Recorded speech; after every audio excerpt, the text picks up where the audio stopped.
નમસ્કાર મિત્રો, સ્વાગત છે તમારું આપ સૌની શહેરી ચેનલ ગુજરાતી સાહિત્ય વિદ નિકુંજ યુટ્યુબ ચેનલમાં. હું નિકુંજ પરમાર આપ સૌનું તહેદિલ સ્વાગત કરું છું. તો મિત્રો, આજના વિડીયોમાં વાત કરવી છે કે ગુજરાતમાં તો કાયમી ભરતી 100% મિત્રો આવશે જ. ગુજરાતમાં જ્ઞાન સહાયકની યોજના જગ્યાએ કાયમી ભરતી કરવા લેટેસ્ટ અપડેટ મળી છે મિત્રો કે ગુજરાતમાં જે જ્ઞાન સહાયક યોજના રદ કરો કે યોજનાની જગ્યાએ કાયમી ભરતી કરવા લેટેસ્ટ અપડેટ મળી રહેશે. જ્ઞાન સહાયક ભરતી રદ કરી કાયમી ભરતી સત્વરે કરો અને 35,000 કાયમી ભરતી કરવાની જે ચર્ચા કરવામાં આવી છે, તો તેના વિશે મિત્રો આપણે ચર્ચા કરીશું. તે પહેલાં જે વોટ્સઅપ ચેનલ ટેલિગ્રુપ બંને બનાવ્યું છે તેની લિંક ડિસ્ક્રિપ્શનમાં મૂકું છું મિત્રો, અવશ્ય જોઈન થઈ જજો.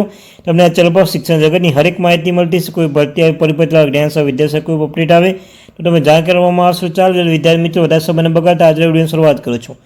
તો મિત્રો, અખિલ ભારતીય રાષ્ટ્રીય શૈક્ષણિક મહાસંઘની બેઠકમાં ચર્ચા કરવામાં આવી હતી કે ગુજરાતમાં જ્ઞાન સહાયકની યોજના જગ્યાએ કાયમી ભરતી કરવી જરૂરી છે. ગુજરાતમાં જે જ્ઞાન સહાયક યોજના છે તે રદ કરવી જરૂરી છે.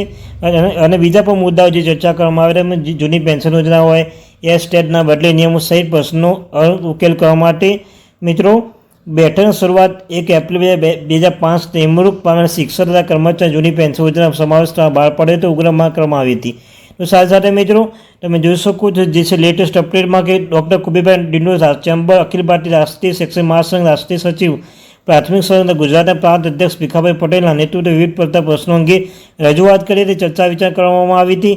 અને બેઠકની શરૂઆત અમને કહ્યું મિત્રો, આ બેઠકમાં જે મહત્વના મુદ્દા રહ્યા હતા તે છે કે જે વિલંબથી સમગ્ર ગુજરાતમાં જે આક્રોશ લાગણી તેમાં વાકેફ કરવાના સત્વે આમાં નિર્ણય લેવામાં આવે કે જે જ્ઞાન સહાયકો છે તે જ્ઞાન સહાયકોમાં ગુજરાતમાં જે જ્ઞાન સહાયકો છે તે યોજના બંધ કરવી જોઈએ, તે બદલે કાયમી ભરતી કરવી જોઈએ. મિત્રો, કાયમી ભરતીમાં ગુજરાતમાં ઘણી મિત્રો 35,000 જેટલા શિક્ષકોની જગ્યાઓ છતાં પણ જે સરકાર જે કાયમી શિક્ષક ભરતી કરતી દર વર્ષે 31 મિત્રો તમે ખ્યાલ છે જે શિક્ષકો નિવૃત્ત થાય છે ત્યારે જગ્યા પડી જશે. મિત્રો, કાયમી ભરતી જો સરકાર કરે તો ઈચ્છે તો 100% મિત્રો આપણે ગુજરાતમાં કાયમી ભરતી થઈ જ જાય, કારણ કે તમે જ્ઞાન સહાયકો નવા જે 6,390 જ્ઞાન સહાયક ફરી નિમણૂક કરશે.